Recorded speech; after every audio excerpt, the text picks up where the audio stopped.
আমরা যদি করতাম তখন বলা হতো যে এটা নির্বাচনী বিধিমালা ভঙ্গ হচ্ছে।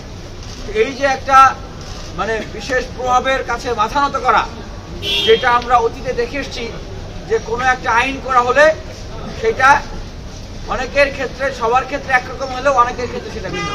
একটা জায়গায় যায় আইনের হাত আর কাজ করে না। তো ঠিক এখনো দেখতেছি যে এই নির্বাচন কমিশন তাদের হাত অনেকের ক্ষেত্রেই অনেক শক্ত হলেও অনেকের কাছে গিয়ে সেটা আটকে যায়। তো এরকম যদি হয় তাহলে তো এই নির্বাচন কমিশনের যারা কাজ করতেছেন তাদের উপরে আমাদের তো সেই যে আস্থা, সেই আস্থা নিয়ে তো এখন তাহলে প্রশ্ন উঠবে। এবং দেখেন গতকালকে রাত 1:13 দিকে একজন নারী প্রার্থী, উনি তো ওই হলেন না, উনি হচ্ছেন সুফিয়া কামাল হলেন। উনি রাত 1টায় প্রচারণা চালাচ্ছেন রোকেয়া হলে। আমরা দেখলাম যে ছাত্র দলের আরেকজন ক্যান্ডিডেট, উনি একদম মানে মিছিল টিছিল স্লোগান নিয়ে গিয়েছে, যেটার বিষয়ে অনেকেই অভিযোগ করছেন। একটা ছাত্র সংগঠনের যাওয়ার কারণে মনোনয়ন তোলার দিন একদিন বাড়িয়ে পর্যন্ত দেওয়া হয়েছে। তাহলে এখন মানে এভাবে করে কি আসলে লেভেল প্লেইং থাকছে? লেভেল প্লেইং কিন্তু থাকছে না।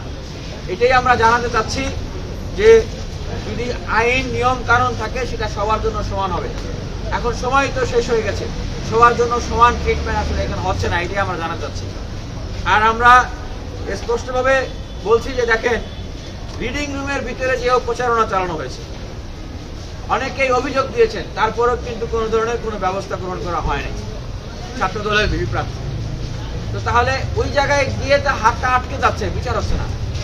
ওই জায়গায় গিয়ে তো আইন কোনো প্রয়োগ হচ্ছে না। তাহলে আমাদের উপরে কেন বারবার আইন প্রয়োগ করা হবে? তাহলে কি এখন আমরাও কি সেই আচরণ বিধিমালা আইন কানুন ভঙ্গ করা শুরু করব?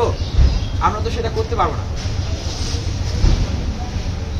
আর আমরা দেখছি যে ছাত্র দলের যারা ক্যান্ডিডেট, তারা এখন মানে কমিটমেন্ট দিচ্ছেন, শিক্ষার্থীদের উদ্দেশ্যে সুন্দর সুন্দর ইশতেহারের ফুলঝুরি দিচ্ছেন, কিন্তু একটা করুণ বাস্তবতা যেটা শিক্ষার্থীদের উদ্দেশ্যে বলতে চাই, তাদের জানানো উচিত যে ওনারা কিন্তু ছাত্র সংসদ নির্বাচনের পক্ষে ছিলেন না।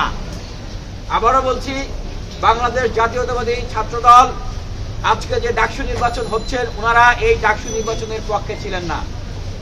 কিছুদিন আগেও যেই মিটিং হয়েছে ডিসি স্যারের নেতৃত্বে, সেই মিটিংয়ে ছাত্র দলের কেন্দ্রীয় সভাপতি রাকিবুল ইসলাম রাকিব এবং সাধারণ সম্পাদক নাসির উদ্দিন, ওনারা সেখানে বলেছেন যে ডিসি স্যারের বাসভবনের সামনে কতিপয় ছাত্রছাত্রীরা বসে মব তৈরি করছে, রেজিস্ট্রার বিল্ডিং এর সামনে কতিপয় ছাত্রছাত্রীরা বসে মব তৈরি করছে।